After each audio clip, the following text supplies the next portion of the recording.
Hello दोस्तों, कैसे हो आप। मेरा नाम राज है। मैं आपकी एक सच्ची घटना बताने जा रहा हूँ। ये कहानी मेरी मम्मी और मेरे चाचा की है। चाचा कैसे मेरी मम्मी पर डोरे डालता था। मेरी मम्मी भी कम नहीं थी, वो भी चाचा के साथ। ये बात उस समय की है जब मैं करीब 10-12 साल का था।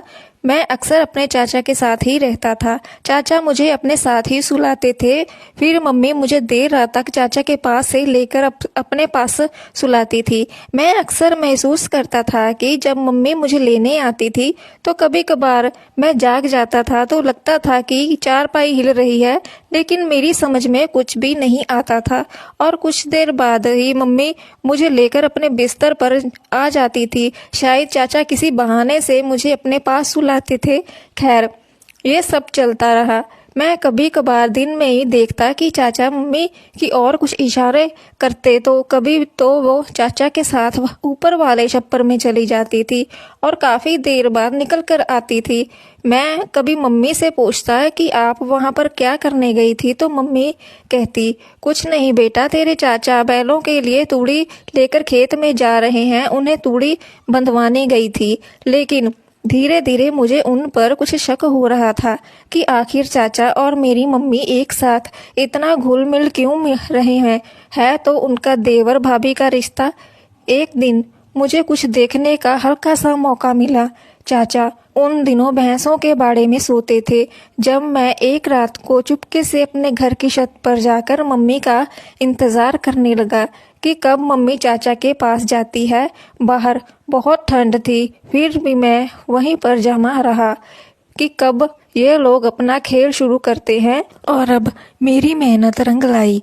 रात के करीब 10 बज रहे थे। मम्मी ने घर का दरवाजा खोला और उसे धीरे से बंद करके चाचा जहां पर सो रहे थे उस बाड़े में चली गई। अब मेरा शक यकीन में बदल रहा था। मैंने बाहर से झांक कर देखा, लेकिन अंदर काफी अंधेरा था और बाहर दरवाजे पर फूस का बना टाटा लगा हुआ था। इस वजह से मुझे अंदर कुछ भी दिखाई नहीं दे रहा था। बस वहां से अजीब अजीब सी आवाजें आ रही थी। मैंने उस दीवार के साथ कान लगाकर सुनने की कोशिश करी। मैं चुपके से छप्पर के पीछे के आले, जहां पर गोबर के उपटे से उन्हें बंद किया हुआ था ताकि अंदर सर्दी ना जाए, उनके पास गया तो केवल अंदर की खुसर फुसर की आवाज सुन रहा था। कभी चाचा तो कभी मम्मी की हल्की हल्की सिसकियां निकल रही थी। मैं किसी भी तरह अंदर का नजारा देखना चाहता था। मुझे आज तो नसीब नहीं हुआ, लेकिन एक बात तो मेरे दिमाग में घर कर गई थी कि चाचा और मम्मी में कुछ ऐसा करते हैं। बस मेरे दिमाग में हमेशा उनका ही ख्याल रहने लगा।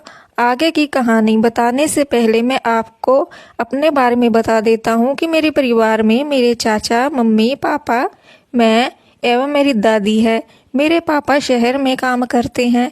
गांव में खेती बाड़ी का काम है जो चाचा और मम्मी संभालते हैं। और पापा मम्मी की शादी हुए करीब 13 साल हुए थे, जिनके मैं इकलौती औलाद हूँ। उन दिनों मैं कक्षा 6 में पढ़ने पास के गांव में जाता था। चाचा की उम्र करीब 32 साल हो चुकी थी, लेकिन शादी अब तक नहीं हुई थी। मम्मी 10वीं तक पढ़ी थी। चाचा एकदम अनपढ़ गवार आदमी है। मम्मी गोरी पतली है, पतली कमर, गोरे गोरे गाल, गोरा रंग। चाचा उल्टा तवे जैसे काले रंग के, चौड़ी छाती, उस पर काले काले घुंघराले बाल। दादी अक्सर घर पर ही रहती थी। उस दिन के बाद तो मेरा मन पढ़ाई में बिल्कुल भी नहीं लगता था। मन करता था कि हमेशा मम्मी के साथ रहूं। मैं किसी भी तरह उनका खेल देखना चाहता था और हर संभव प्रयास करना चाहता था कि उनका खेल देखूं। आखिर मैंने एक दिन स्कूल ना जाकर उनका खेल देखने का फैसला किया, क्योंकि मैं जानता था कि मम्मी चाचा का खाना लेकर खेत पर जाती है।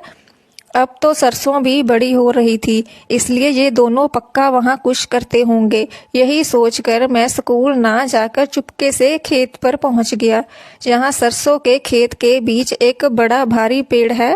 उसके नीचे काफी दूर तक सरसों थी। मैं उस पर चढ़कर बैठ गया ताजो मुझे कोई ना देख सके। मैंने सोचा कि आज तो देख कर ही रहूंगा कि ये लोग क्या करते हैं, लेकिन मेरे काफ़ी इंतज़ार के बाद भी उन्होंने कुछ नहीं किया और मम्मी घर वापस आ गई। मैं आज फिर निराश ही लौटने वाला था। इस तरह 3-4 दिन बीत गए और उन्होंने कुछ भी नहीं किया।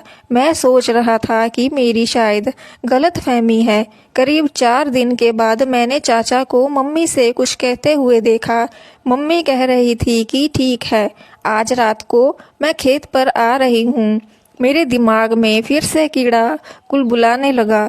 शाम को मम्मी ने खाना बनाकर हमें खिलाया और दादी से कहने लगी, सासू जी आज रात को देवर जी का खाना खेत पर ही जाएगा क्योंकि रात को बिजली का नंबर है। दादी बोली, ठीक है बहू, राज को मेरे पास ही छोड़ जाना, बच्चा इतनी दूर क्या करेगा। मम्मी चाचा का खाना लेकर खेत पर चली गई।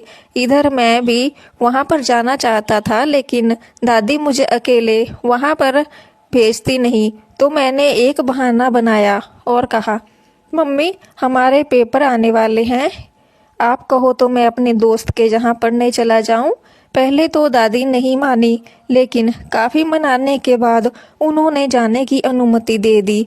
मैं जल्दी जल्दी अपने खेत की ओर चल दिया, जो काफ़ी दूर था गांव से। मुझे रास्ते में डर भी लग रहा था, पर मैं किसी धुन में उधर खींचा चला जा रहा था। बाहर काफ़ी अंधेरा व सर्दी थी। मैं जैसे तैसे करके हमारे ट्यूबवेल के पास पहुंचा तो सोचने लगा कि शायद मम्मी चाचा खेत में पानी मोड़ रहे होंगे। मैं जैसे ही ट्यूबवेल के पास पहुंचा तो देखा कि मोटर तो बंद है और कोठड़ी भी बंद है। कोठड़ी में अंदर बल्ब जल रहा है। मैं धीरे धीरे कोठड़ी के पास पहुंचा तो लगा कि मम्मी चाचा अंदर ही है। मैं अंदर देखना चाहता था कि दोनों क्या कर रहे हैं। यही सोचकर मैं ट्यूबवेल की तरफ एक छोटी सी खिड़की, यहाँ से मोटर को देखते थे, उसके पास जाकर अंदर देखा तो मेरा शक यकीन में बदल गया। वो दोनों अंदर, कोठड़ी ज़्यादा बड़ी नहीं थी लेकिन 8 फीट की थी। उसमें एक छोटा तख्त डाल रखा था जिस पर वो दोनों।